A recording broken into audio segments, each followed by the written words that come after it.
Trading में risk management के 6 जरूरी टिप्स। नमस्ते दोस्तों, मेरे चैनल पर आपका एक बार फिर से स्वागत है।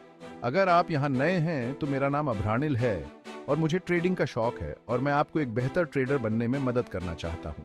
आज हम ट्रेडिंग के सबसे जरूरी पहलुओं में से एक के बारे में बात करने जा रहे हैं जो आपकी सफलता और असफलता का कारण बन सकता है, रिस्क मैनेजमेंट। तो चलिए शुरू करते हैं। नमस्ते दोस्तों, आज हम ट्रेडिंग में रिस्क मैनेजमेंट के बारे में बात करने वाले हैं जो ट्रेडिंग की दुनिया में कामयाबी की चाबी है।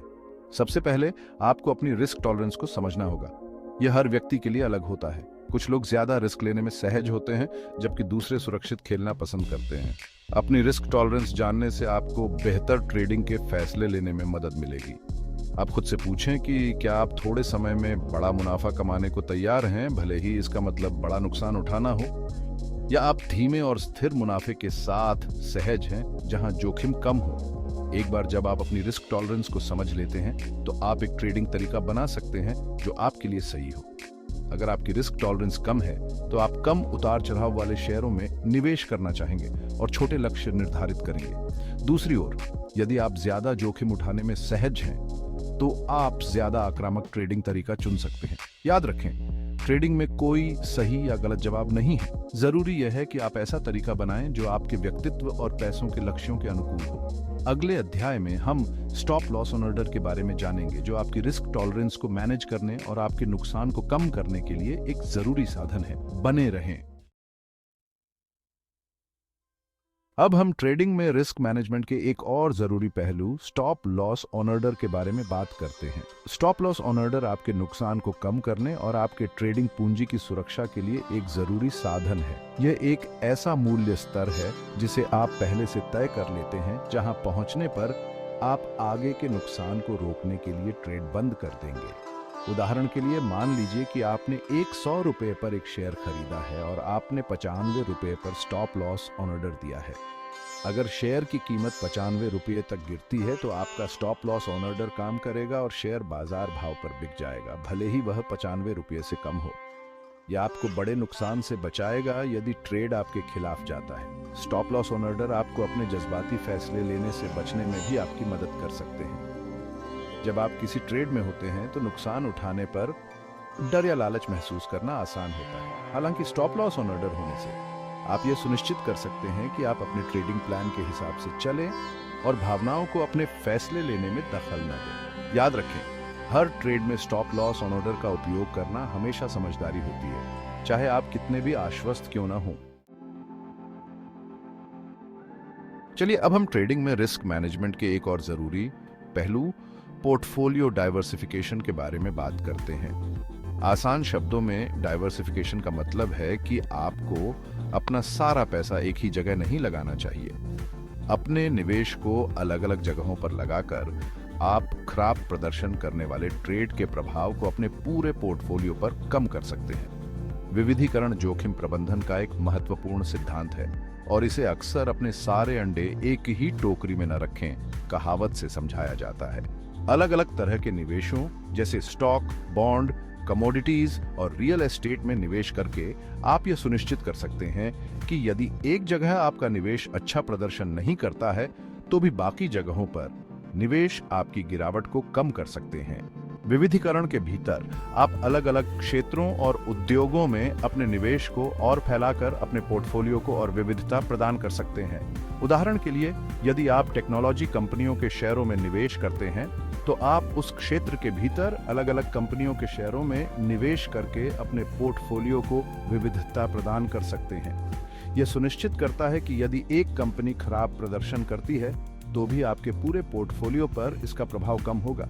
याद रखें, विविधीकरण जोखिम प्रबंधन का एक जरूरी पहलू है और एक अच्छे तरह से विविध पोर्टफोलियो आपको बाजार की अस्थिरता के दौरान अपने निवेश को सुरक्षित रखने में मदद कर सकता है। अध्याय 4। अब आइए पोजीशन साइजिंग के बारे में बात करते हैं जो ट्रेडिंग में रिस्क मैनेजमेंट का एक और जरूरी पहलू है।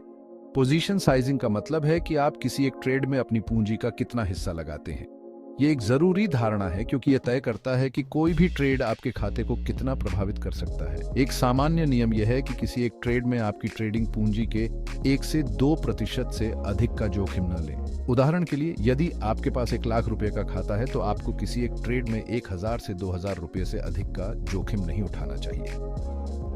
यह सुनिश्चित करता है कि भले ही कोई ट्रेड आपके खिलाफ जाए, यह आपके खाते को खत्म नहीं करेगा और आपके पास बाजार में बने रहने और संभावित रूप से अपने नुकसानों की भरपाई करने के लिए पूंजी होगी। पोजीशन साइजिंग आपकी रिस्क टॉलरेंस और आपके ट्रेडिंग प्लान से भी तय होती है। यदि आपकी रिस्क टॉलरेंस कम है तो आप किसी एक ट्रेड में अपनी पूंजी का एक छोटा हिस्सा लगाना चाहेंगे। दूसरी ओर, यदि आपकी रिस्क टॉलरेंस अधिक है तो आप किसी एक ट्रेड में अपनी पूंजी का एक बड़ा हिस्सा लगा सकते हैं। हालांकि यह याद रखना जरूरी है कि किसी एक ट्रेड में अपनी पूंजी का एक बड़ा हिस्सा लगाने से बड़े नुकसान होने का खतरा भी बढ़ जाता है। अध्याय 5, ट्रेडिंग में भावनाएं आपके सबसे बड़े दुश्मन या सबसे अच्छे दोस्त हो सकती है। भावनात्मक अनुशासन बनाए रखना सफल ट्रेडिंग के लिए जरूरी है, क्योंकि भावनात्मक निर्णय लेने से बड़ा नुकसान हो सकता है। डर और लालच ट्रेडिंग में 2 सबसे आम भावनाएं हैं।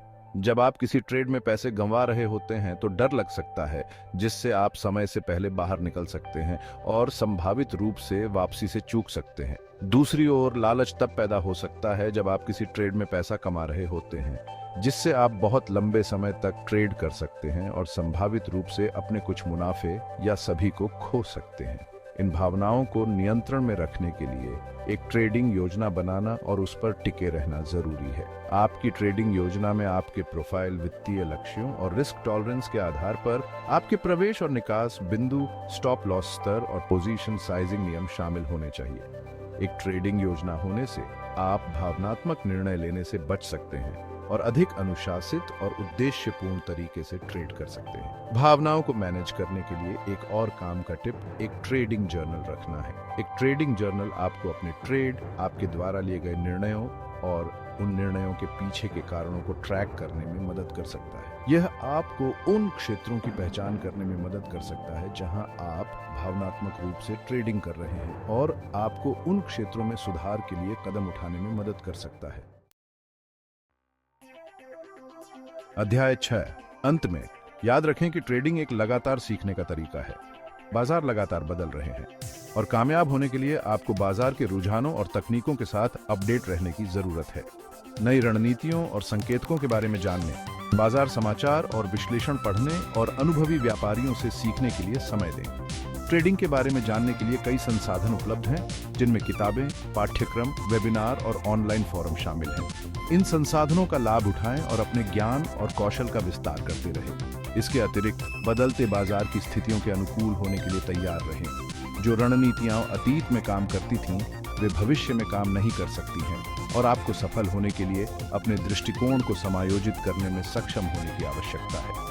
बाजार के रुझानों पर नजर रखें, अपनी ट्रेडिंग योजना का नियमित रूप से मूल्यांकन करें और जरूरी समायोजन करने से न डरें। याद रखें, ट्रेडिंग में सबसे सफल व्यापारी वे होते हैं जो लगातार सीखते हैं, अनुकूलन करते हैं और अपने कौशल में सुधार करते हैं। निरंतर सीखने और अनुकूलन के प्रति प्रतिबद्धता बनाकर आप अपनी सफलता की संभावनाओं को बढ़ा सकते हैं और ट्रेडिंग की दुनिया में आने वाली चुनौतियों का सामना कर सकते हैं। तो दोस्तों, ये थे रिस्क मैनेजमेंट के कुछ जरूरी पहलू जिन पर आपको ट्रेडिंग करते समय विचार करना चाहिए। याद रखें, रिस्क मैनेजमेंट ट्रेडिंग का एक जरूरी पहलू है और यह आपके मुनाफे को बचाने और अपने नुकसान को कम करने में आपकी मदद कर सकता है। इन सुझावों का पालन करके आप अपनी सफलता की संभावनाओं को बढ़ा सकते हैं और ट्रेडिंग की दुनिया में आने वाली चुनौतियों का सामना कर सकते हैं। आउट्रो म्यूजिक एंड एनिमेशन एब्रनिल देखने के लिए धन्यवाद और हैप्पी ट्रेडिंग। अगले वीडियो में मिलते हैं।